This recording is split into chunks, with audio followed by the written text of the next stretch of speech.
Welcome to Focus Today. I'm your host, Perry Atkinson, and got some great guests coming up. But first of which, I wanted to share with you a conversation we had a little while ago with our good friend, Dr. Kevin Leman. Now, Dr. Leman has authored all kinds of books, and they're always bestsellers. But our last conversation with him about his latest book, I think you'll find to be pretty fascinating as we talk about families, especially as we head into the holidays. So join us now as we talk to Dr. Kevin Leman. He's at a restaurant somewhere out there. Well, today it is always an honor to have with us our good friend, Dr. Kevin Leman. And I tell you what, does he need an introduction? Probably not. Somewhere along the line, you probably picked up one of his many books. And he's a good friend. He's perhaps one of the great psychologists of our day, writers, authors. And he's a lousy fisherman, but we love him anyway. And you have probably read his book, Have a New Teenager by Friday. Have a new you by Friday, have a new husband by Friday, have a new kid by Friday. Well, we got his new one right here. Have a happy family by Friday. All right. Hey, Kevin, how you doing, buddy? Hey, with that introduction, I got to tell you that there will never be have a new wife by Friday. That one you will not see in that in that lineup. But, you know, I'm doing well, Perry. I'm old as the dirt, but I love what I do. I'm still traveling. I travel tomorrow morning for another event, and was in New York yesterday to give you an idea. And if this Skype interview seems at all different than normal, it's because my internet is out at my home, and so I've gone to a local restaurant, sitting out on their patio where it's a very comfortable 101 degrees. And I've got water by my side, but I know I'm talking to my good friend Perry Atkinson, so I'm ready to rock and roll. But I would like to come down and do the Rogue again. The Rogue and I are... Yeah, I know that. If we could just get you to not wear your wingtips in the boat, I think you could probably catch fish. That wasn't me, if you recall. Hey, good to see you. Well, listen, have a happy family by Friday. You pretty much have gone through the family, and tell us about this. What led you to do this one, Kevin? Well, I actually wanted to call the book Have a Happier Family by Friday, and the publisher, all a bunch of firstborn and only born children, I should add, said, no, we don't want happier family. We want the book to be Have a Happy Family by Friday. And I said, well, I don't think so. And they said, we know so. They always know what's best, you know. And I said, well, why do you say that? And they said, well, how many families do you see as you look around our country? And I said, well, very few. Bingo. That's why it needs to be Have a Happy Family by Friday. And miraculously, they can tell. The book's pub date was 2 days ago, and they can already tell it's going to be a huge book because of all the airports and stores that have already taken the book in. So I think it's a book that's going to help. There's a few points in the book that are downright profound, and for that reason alone, it's a book well worth reading. All right, you got CRT, which is communication, respect, and teamwork, and you lead off with choosing your words wisely. Walk us through that. Well, here's the profound statement. You tell me if this is profound or not. The words you choose to use with the ones you love can change the very direction, trajectory of your relationship.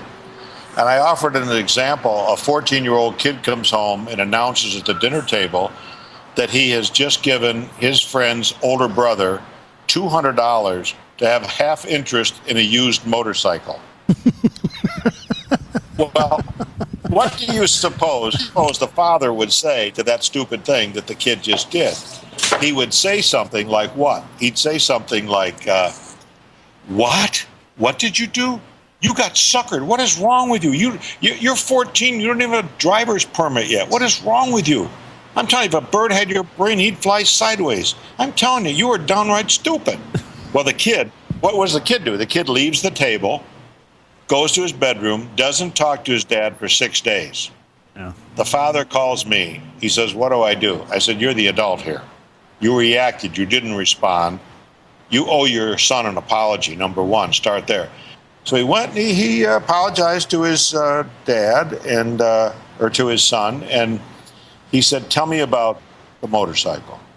And with that, they ended up taking a trip up to Menominee Falls, Wisconsin, where these motorcycles are made. A new bond created in these kids, and or between kid and dad, and life went on. So changing the words you choose to use can really alter that relationship. How difficult is it for parents these days in trying to create this happy family to get through the maze of all of this digital electronics that these kids are plugged into, and how do you respond to that? Well, the other day on Birth Order Guy, was it Birth Order Guy? No, it was on Facebook, on Dr. Kevin Leman Facebook. I put out something about the cell phone. I asked the question, when's an appropriate age? And I told people I would get back to them on my thoughts on it. And I was shocked, Perry, to see I had 258,000 people view that simple post. Whoa. And it's one of those things that people are very vocal about. They care about this. And like lemmings, we're giving kids way too much technology. In the book, I talk about the perfect storm. And you as a family have the makings of a tsunami in your family by these three elements. Now, just hear me out. Number one, you have the preteen. Mm-hmm. You have the adolescent who is beginning to break away, beginning to establish independence, physically growing up before your eyes. Then the second part of this three-part tragedy is you've got peers who are growing up in an unraveling culture where culture rules today, and they are equipped with technology never known to mankind before. And I call this new technology, namely the smartphone, the new Goliath. It's huge. And then parents who have their own issues that they're trying to deal with, and you have the makings of a tsunami of huge proportion in your family. All right, so it's hard enough to get our kids listen to us. How do we break through that? Oh, did we lose him? Well, some simple things. Number one, if you really want your... No, I'm still here. I can hear you. Did you lose me? I can still hear you. You're doing fine. You're looking. Pardon me. I'm gonna have my breakfast as we go along. This is bacon. Here's to you. But here's the deal. You need to understand that you need to get into the kid's head. Don't ask the kid questions. If you want to get to second base with your kid, don't ask him any questions. None. Don't ask him how his day was. Nothing.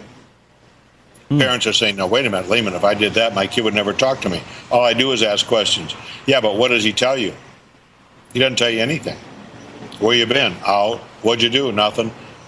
What'd you learn in school today? Nothing. That's great news for us taxpayers. You know what I'm saying? Yeah. Let the kid talk. Ask the kid, honey, if you want to ask a question, here's the question. Honey, can I ask your opinion about something? You know an awful lot about cars, and we've been talking about getting a new car. Could you do some research about cars? If you got a kid who loves cars, he's all over that. He is all over that. And I'm telling you, there's a way to invite kids into your life, and keep in mind, parent, that this kid wants to please you. He doesn't like it when you're upset with him. So give a kid an opportunity to get back to you as a family, and you're all going to profit from it. All right. Part of this, and I know you deal with this in the book, is how mom and dad's relationship is seen in front of the children. How does that play into a happy family? Well, number one, let's start with us men. I'm going to pick on us men first. You got to understand that women are weird, okay? They think weird. They hug anything that moves. They do a lot of strange things. But you have to always, gentlemen, treat your wife with respect and love. And when a kid sees that, that goes right into the DNA of who they are and how they're going to treat their future spouse someday. So knowing that men and women are very different. Dads, don't try to be mom. Just be the dad you are. I love being a man. When I go to my friend's house, I don't have to bring them a gift. I do my nails with my front teeth. You know, I don't hug anything unless I really want to. I like being a man. And for women are different, for sure. And women don't mind being asked questions. And women tend to ask too many questions. My suggestion to every woman is never ask your husband why, and don't ask him any questions, because we don't like questions. We feel like we're being grilled, okay? Yeah. And you just have to realize that women are completely different. They use 3.5 times the number of words that we use in a given day. And with that, you just have to model the kind of marriage that's worthy of modeling.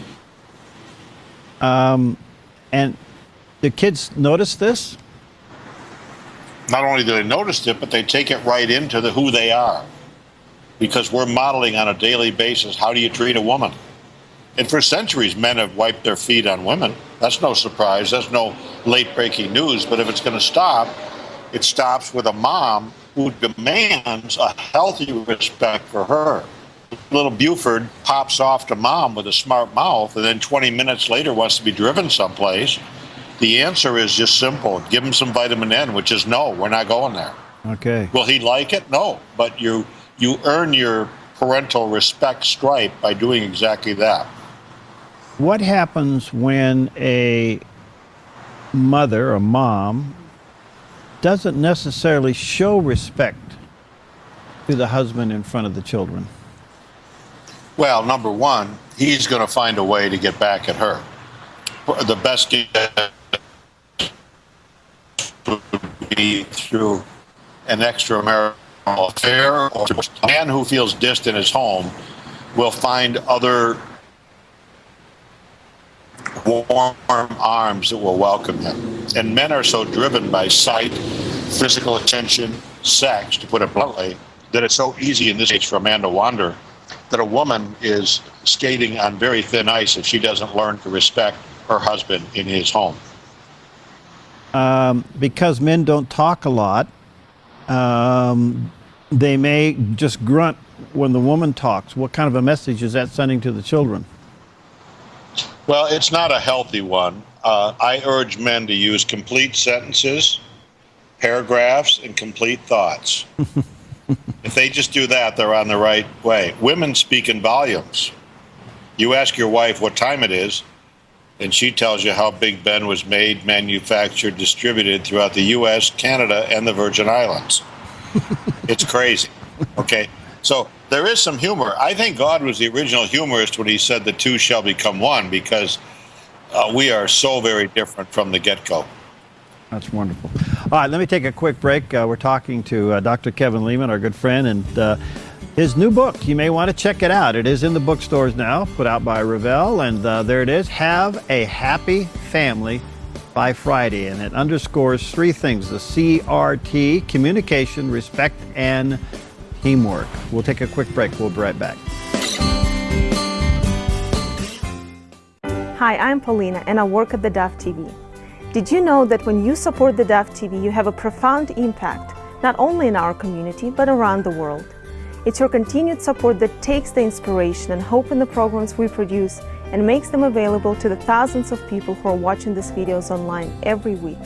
Help bring encouragement and hope to our valley and beyond by making a secure online donation today at our website, thedove.us.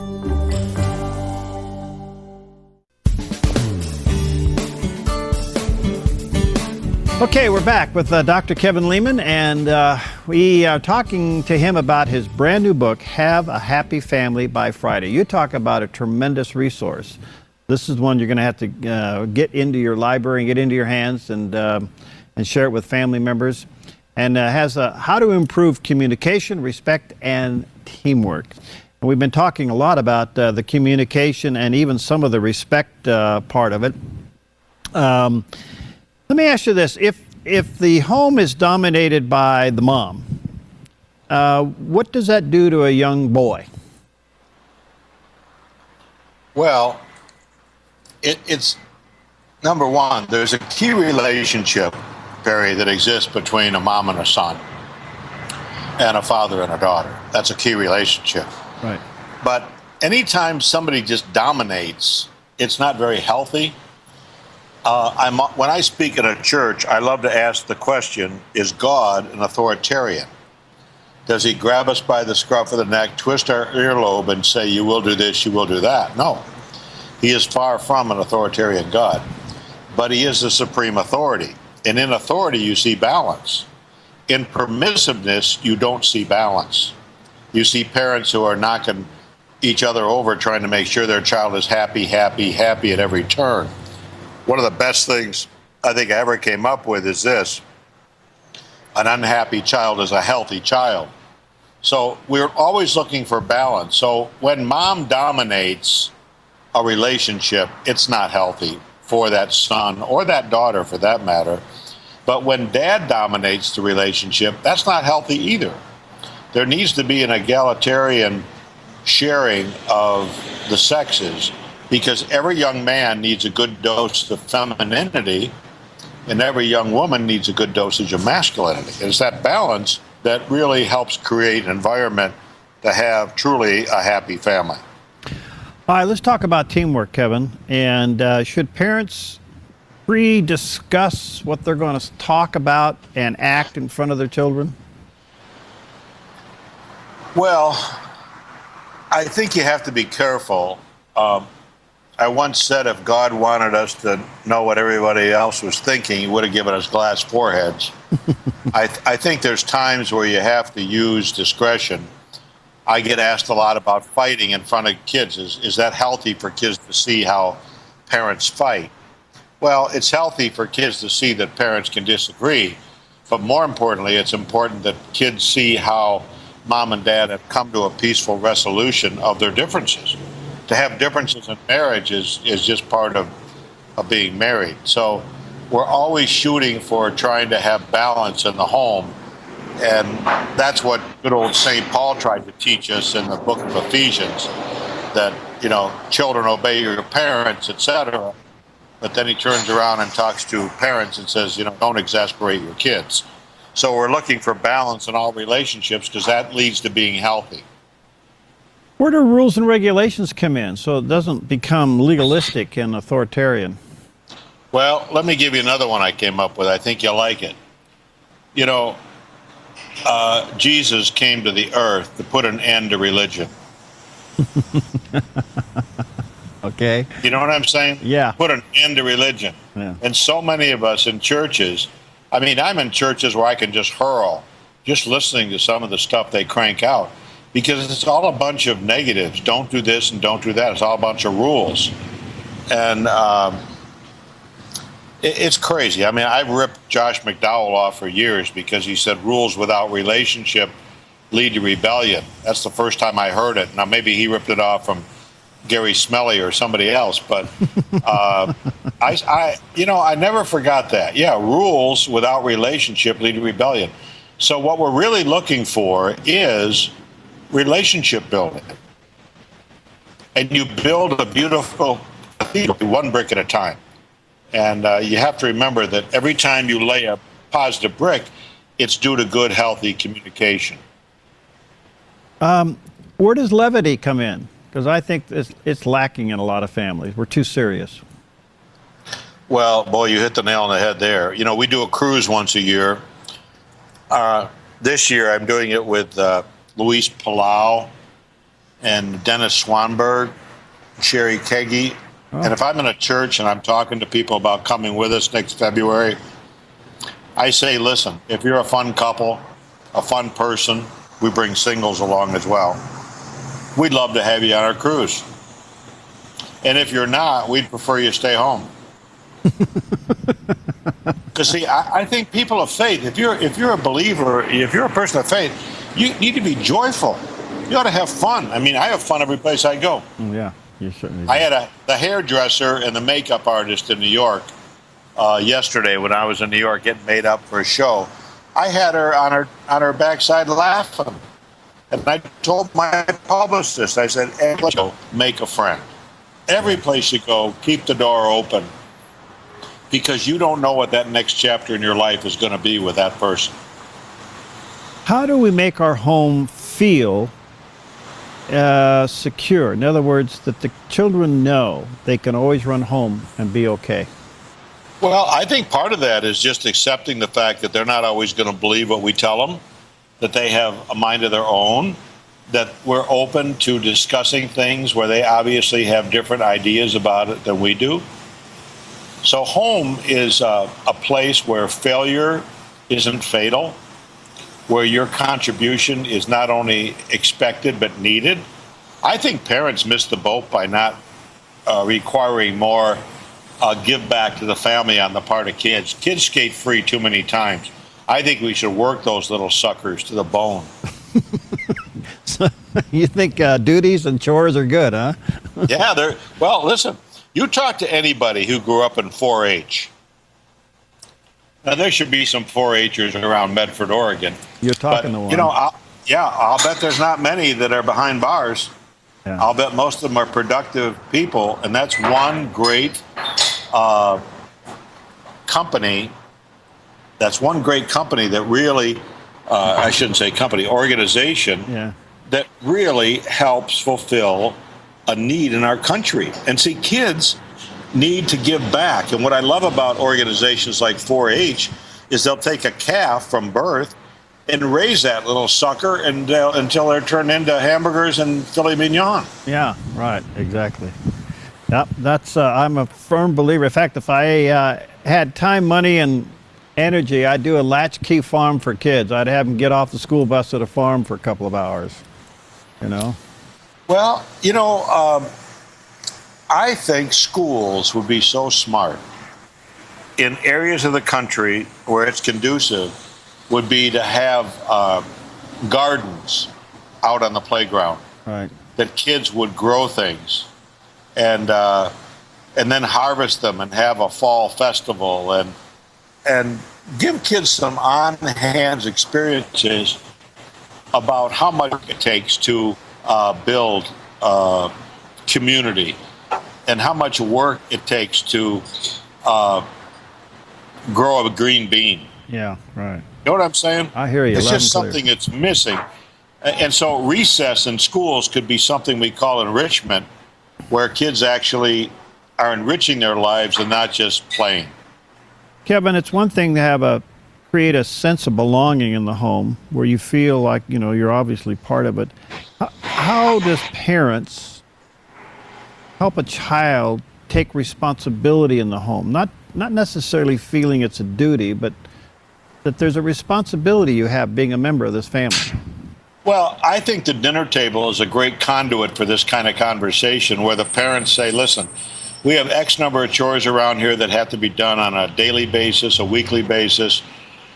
Here, you guys figure out how you're going to split it up so that everybody has assignments and they're all written down. They're on the refrigerator door. And when a job isn't done, this is the fun part. When a job isn't done, as a parent manager of the home, you could hire 9-year-old sister to clean 10-year-old brother's room, paying for it out of 10-year-old brother's allowance. That'll get 10-year-old's attention. And yet the room gets cleaned and someone's paid for it, namely the kid. And what I like about that, Perry, is it reflects life. If you want to get your truck washed, you can take it down to the car wash and they'll wash it for $8, or you can stay home and wash it in your driveway. And so the point is that the home ought to reflect what life is all about. All right, you just set up the next question, and that is one of the hard things about creating a happy family is the constant bickering that can go on among siblings. What do we do, Coach? Well, in a place like Medford, Oregon, when they start their dog and pony show, without any mention of anything, without any words expressed, I would simply take the children by the arm. I would escort them to the back door. I would close and lock the door. If I'm a mom, I'd probably make a cup of tea. If I'm a dad, I'd go back and watch TV. And I'd leave them there for a while. And if they pounded on the door, I'd ignore them.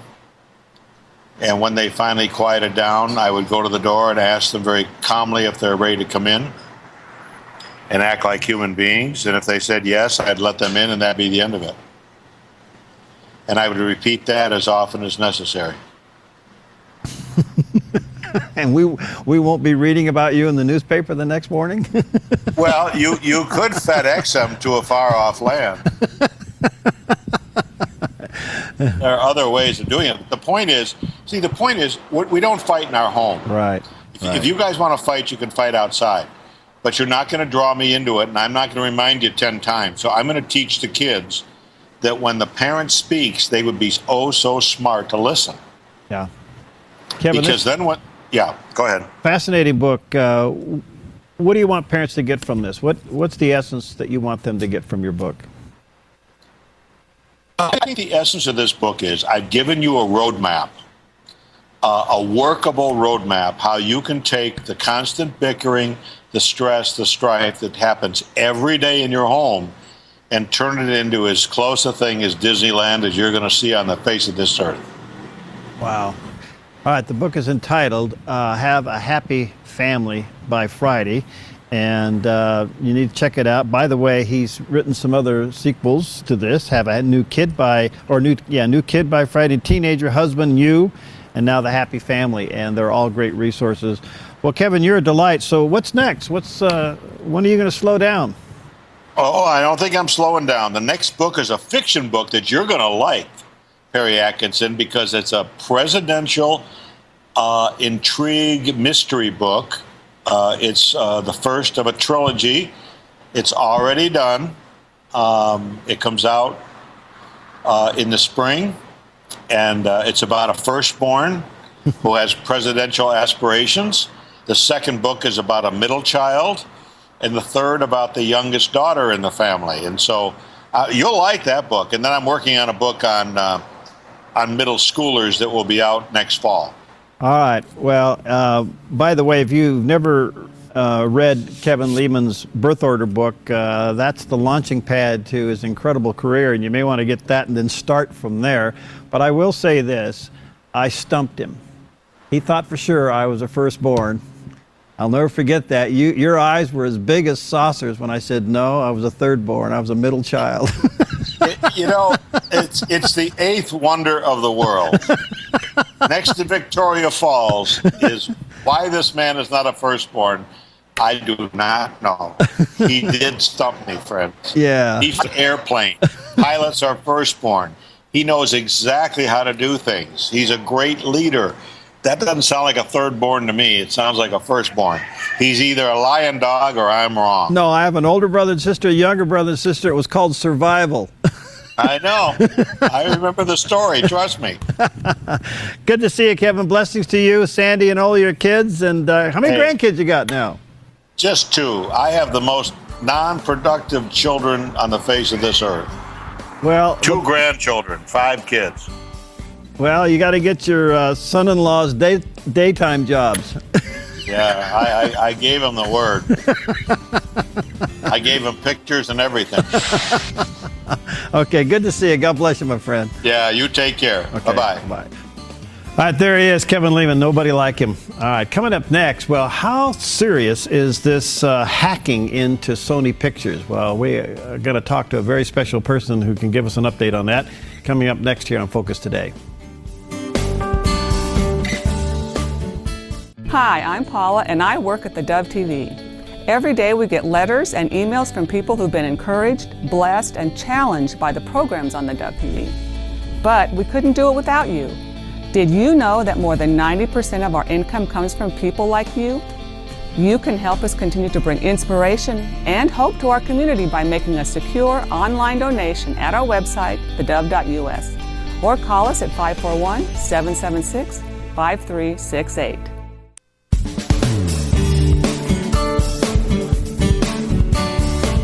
Welcome back. Well, how serious is this Sony Pictures being hacked by possibly folks in North Korea, or is there a coalition now behind all of this? That's still breaking news.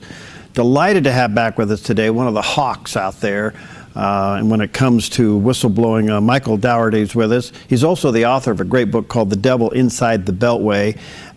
He's also a CEO of a cancer detection laboratory by trade. But I think Michael is he's just one of the great guys that is fighting for our constitutional rights and the rights of every U.S. citizen. And a small guy taking on the big guy, kind of a David and Goliath. Hi, Michael. Good to see you, my friend. Good morning. How are you doing? Good. Thanks for being with us again. Merry Christmas to you. Merry Christmas. Hey, how serious is this hacking of Sony Pictures? It's very serious. It is tip of the iceberg. It's indicative of how vulnerable we are, and it's not the first inning. It is. I would argue that you can sit there and finger point at Sony, or you could finger point at J.P. Morgan, who, by the way, spent $250 million in cybersecurity defense last year. But really, this is about our government being so stuck in bureaucracy. They've really not worked with the private sector or engaged the private sector in finding solutions that they caught in the short hairs here. Well, I think more and more people are now waking up to the fact that this is a big deal. There for a while, it's not like breaking into the Pentagon, but because it's a private company. But I think people are now beginning to see, man, this is serious. It's a new level of war. Any indication who really is behind this? So right now, the fingers are pointing towards North Korea. Is there a coalition behind this? Well, they can't do it alone. If North Korea really is involved, I think you have to include China in that helping. It is still an axis of evil of Iran, China, North Korea, Russia, the Ukraine are. Hard to believe that North Korea could pull this off without some, but in this case, but it doesn't really matter. The fact of the matter is that our defenses are down, and they're not going to get better real quickly, and that's why private interests are being attacked. The Pentagon got attacked much about it. We've had a ton of attacks, I think, that we don't know about it, and the Chinese have been actively going into our private government docks for a couple decades now. So the bigger picture is that we are vulnerable. And the government, I don't think the U.S. government is doing a good job of engaging private enterprise and helping us get our defenses up. So it's going to be a while here before we get our act together. Well, there's other concerns that come out of this, Michael. First of all, we know that our power grid needs upgrading. That's very vulnerable. I don't know about all of our nuclear plants, how vulnerable they may be, not to mention intelligence. How vulnerable do you think the United States really is?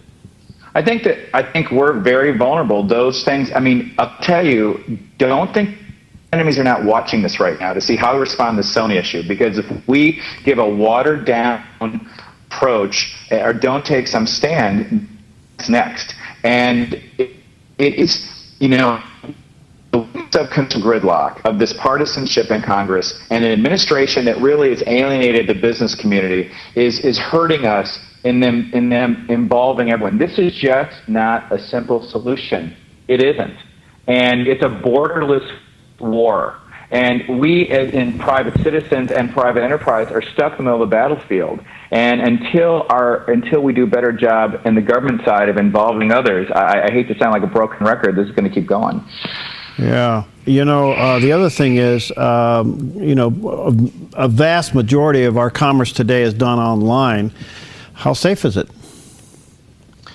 Well, I think that the centralization of the data is the problem. I think as an individual at the workstation, you certainly have to be cognizant. You have to make sure you've got adequate, antivirus software, security software. You don't do anything stupid. You don't give your passwords out. You make them complex. But look, one of the negatives, it's not all black and white. One of the negatives of technology and what's happened now is that a lot of information is pooled.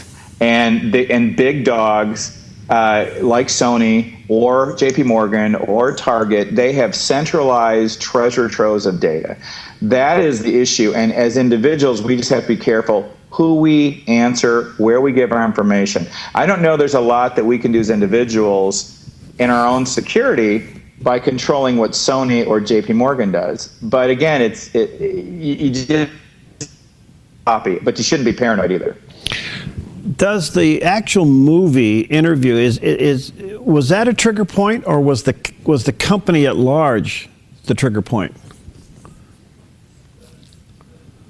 Okay, I think we had a little bit. I don't think the company at large. I mean, oh, can you hear me all right? Yeah, go ahead.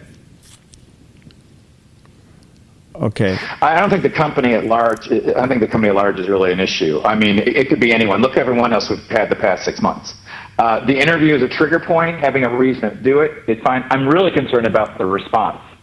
Of down and showing how easy throwing the First Amendment. And, very concerning. We need a little more courage here on that side. Okay. Sorry, we're having some technical problems. You're breaking up a little bit. The one thing that concerns me about this whole issue, America's waking up to it. It's a big break-in, no question about it, with a big company. I'm still not sure if America understands how serious this one is and where it could lead. They don't understand. I don't think Congress understands. I don't think staffers understand. I think that everyone is divided, and it's exposing weakness. This is not new. This has been our lack of defenses over the past decade, and it's just coming to haunt us now. It takes a long time to build this lack of defense. You know what I'm saying? We bumbled, and the government has blown a lot of opportunities. Wow. Michael, people want to correspond with you, michaeldaugherty.com, is that right? It's, well, the Devil Inside the Beltway.com is probably easiest. Okay. The Devil Inside the Beltway.com, they have to worry about how to spell my name. Okay. And then Twitter's Daugherty MJ, Daugherty MJ. Oh, J. Sorry about the I'm audio. sorry, I didn't see the J in there. Okay, michaeldaugherty.com, or michaelj.daugherty.com. Yeah. Thanks, my friend. I'm sorry we had a little bit of a poor connection, but we'll get you back. Merry Christmas to you. Keep up the good work. Merry Christmas. Thank you so much, and take care. All right. God bless. All right. Sorry about that. Those things kind of do happen a little bit. But anyways, it's michaelj.daugherty.com if you want to correspond with him, or you can go to the Devil Inside the Beltway as well.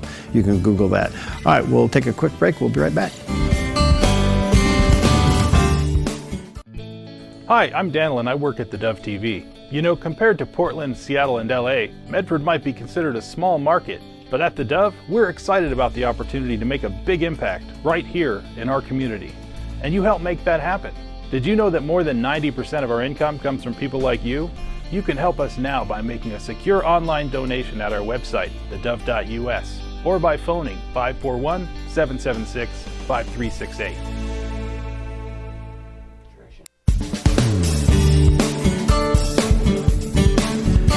Well, welcome back, and a couple things to kind of wrap up today, and as we head into this holiday week and weekend, and today's a big travel day. We've been mentioning for quite some time that we're going to give away a beautiful live Christmas tree, and I have the winner is being given to me right here. This was the winner, and I'll announce this in just a moment. But anyway, it's a beautiful live Christmas tree. It is a Norway spruce. And it was donated to us by the Four Seasons Nursery, Tim Albert's organization. And he has a lot of live Christmas trees out there at the Four Seasons if you want one like this, or blue spruce, or all the other kind of varieties that they may have. This one is a Norway spruce. It's beautiful. It's about 5.5 feet, almost 6 feet tall. And we've been keeping it very fresh with ice cubes and all of that.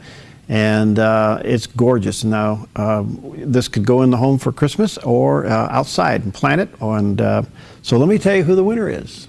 Are you ready for this? After all of this, we had a lot of people respond. The winner is Laura Lee in Shady Cove. So, hey, there you go. Congratulations, Laura. You are the winner. And we'll be contacting you, and we'll help you load that up so you can have it. It is beautiful. And I want to say to Tim Albert and everybody out there at Four Seasons, thank you so very much making that available. All right, for the few moments we have left, I just want to highlight something else that we really feel led to be involved in. And in the mail, or in your email box, you'll probably have a letter from us if you are on our mailing list, or if you're on our mailing list, that we have set aside the first Tuesday in January, that's January 6th, as a day of prayer. And we're asking you to send us your biggest prayer request for 2015. Now, if you're like most people, you probably have a lot of things on your prayer requests that you're praying about. But perhaps one stands out more than any other. And that's the one that we want you to feel comfortable sharing with us. We will hold all of this in confidence. And what I mean by that is we will not be sharing any names, okay? But we are bringing in a team of people that will help us pray that day. We will have a prayer group that will be praying behind the scenes. We'll be praying on the air that day. And we want to do what we can to come alongside you and join all of us together as believers as we head into the new year, taking your prayer request and praying over it that day. And so there's several ways you can get your prayer request to us. You can go right now to the Dove website, and as you go to the Dove website, over in the upper right-hand corner, you'll see a cross in the word prayer. You can click on there and send us a prayer request. If you got the letter in the mail, or you'll be getting it in the mail, some folks got it yesterday, you can just tear off the prayer request part of the bottom of the letter, put it in the envelope and send it back. And if you got the email, which went out today, if you got the email, there's a button there you can click and you can send us your prayer request. Now already today, the prayer requests are starting to pour in. And so we are going to take that day, and especially on FocusToday program, we're going to take that day and we're going to divide it up into the 4 segments of the show, and we're going to have some special folks come in and we're going to be praying for you and your prayer request. I really felt very much led to do this because we get a lot of prayer requests here because we pray over your requests during our staff meetings. We have folks that send us prayer requests throughout the week and throughout the day and throughout the year. In fact, you ought to see our file of prayer requests that come in from all over the world, actually. But here we are heading into a new year, and the world doesn't seem to be getting any easier and doesn't seem to be straightened out any smoother. In fact, if anything, it's getting more tense and more confusing, and certainly more with stress and pressure. And I don't know of anybody that doesn't have a list of things that they are praying about on a regular basis. It could be relationships, it could be financial, it could be physical, it could be situational, it could be that you're facing some big decisions, whatever those things are to be. Now, why do we pray? Why even go through all of this? I think it's very clear because the Lord instructs us to pray. Pray without ceasing. If you pray anything in His name, He says in John chapter 14, and Jesus said it, go to the Father, pray in His name, and He will answer it. James chapter 5 says, call for the elders of the church and pray. And so we want to join with you in your prayer request. And look, pray with the expectation that God answers prayers. There's a principle in the book of Genesis that unfortunately has been misused a lot, but it's still true. It's called seed, time, and harvest. You put a seed in the ground, it takes time, but you will reap a harvest. Now, we live in a big agricultural community here in Southern Oregon. There's a lot of farmers, and there's a lot of orchardists, and there's a lot of vineyard people and things like that. And when they plant something in the ground, they are expecting it to grow and produce a harvest. Well, the same thing with you. When we pray for you, we expect God to do something. And we believe that He will. But I think it's time that we just come together as a family of believers, setting aside all of the differences that we may have, whether it's doctrinal or other issues. There's one thing we have in common, and that is that we can go to our knees in prayer and know that God hears our prayers, and He begins to engage heaven on our behalf, and He answers those prayers. So if you have a prayer request, and I'm sure that you do, again, you can go to the Dove website, and for those watching on the Dove TV, you'll see it. In the upper right-hand corner, you'll see a cross and the word prayer. You click on that, and you can send us your prayer request, okay?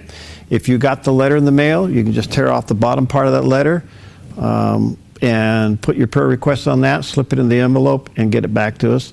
And if you got the email, there's a place for you to just click and it automatically will bring up an email page where you can send us your prayer request. And we will not share any of this information, any of the addresses, none of that stuff. All of that will be protected. We may read some of the requests on the air, but we won't give your name. We'll certainly honor the and respect the fact that these are very personal.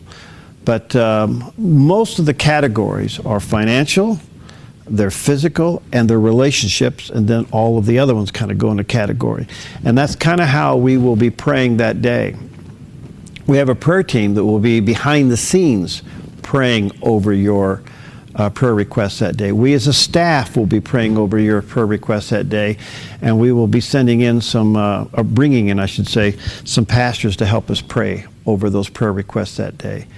And I think 2015 is a decisive year for a lot of people and a lot of things. I was just reading some of the prayer requests that have come in since we first mentioned this morning. We already have a stack already this morning.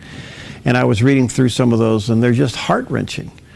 So this could be the seedbed of a move of God over Southern Oregon, over your life, over our communities. But we really feel led to do this, and we want you to know that we take serious whatever your need may be, that we can, and honored that you would entrust with us whatever that may be, that we would pray over that.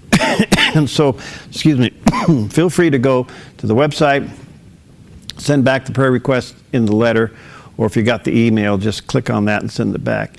And let us join together and pray. So that'll be coming up Tuesday, the first Tuesday in January. So we'll get through the holidays, we'll get through Christmas, and all the fun things that is, and then the following week is New Year's.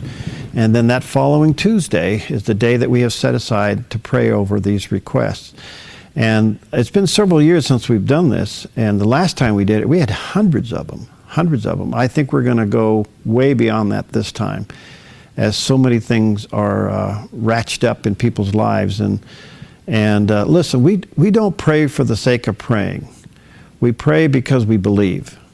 We believe that God hears our prayers. We believe that God answers our prayers. We believe that God's word is true, and that he does divinely intervene. And the moment that you pray, as Jesus said in John chapter 14, anything that you ask in my name, the Father will do. So when you pray in the name of Jesus, heaven begins to engage in your behalf. And I'm sure there are times in your life where you're just too wore out to pray. You might even be too discouraged to pray. You may have reached the end of your rope and there's nothing left for you to pray. I think we all experience those times in our lives where things just get heavy. Well, let us support one another. Let us come alongside. Let us help lift your hands. And let us, as a family of believers, as a community of believers, come together and begin to pray for one another. So would you take the time and think about it? Maybe you want to pray about it. Maybe you have a lot of things on your list, okay? But I'm asking you to take the number one thing that you want God to do for you in 2015 and put that on a prayer request and get it to us, all right? So you can go online. Look for the cross up in the upper right-hand corner of the Dove website. You can click on that. Send it to us in the mail, or if you got the e-blast, you can go ahead and click and send it back on that, okay? All right. Have a great weekend. Drive carefully. Be safe out there. And be sure to send us your prayer request. God bless you.